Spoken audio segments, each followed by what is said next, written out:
1917களில் ஆங்கில புத்தாண்டுக்கு முதல் நாள் ஆங்கில துரையை அடிமைத்தனத்தோடு வணங்கிய தமிழர்களை அந்நிய துரையை வணங்குவதை விட தணிகை துறையை திருப்புகளால் வணங்குகள் என விடுதலை உணர்வூட்டி வள்ளிமலை சச்சிதானந்த சுவாமிகளால் 6 பேரோடு தொடங்கப்பட்ட திருத்தணிகை திருப்புகழ் படிபூஜை விழா இன்றைக்கும் புத்தாண்டுக்கு முதல் நாள் 6 லட்சம் பேரோடு வெகு சிறப்பாய் நடக்கிறது.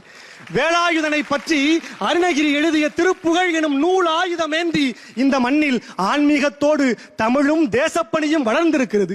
சூளை சொறி ஈலை வழி வாதமொடு நீரிழிவு சோகை களமாலை சுரமொடு பிணி தூரிருமல் சுழலுற மூலம் கசுமாலம் என நாரி உடல் அழிவேனோ சுரமொடு பிணி தூர் இருமல். இவைதானே கொரோனாவின் அறிகுறிகள். கொரோனாவை பற்றியும் அன்றைக்கே திருப்புகளில் அருணகிரிநாதர் பேசி இருக்கிறார் என்றால் சமூக பணியும் திருப்புகள் செய்திருக்கிறது. திருக்குறளாய் உயர்ந்திருந்த திருப்புகள் என்றேன்.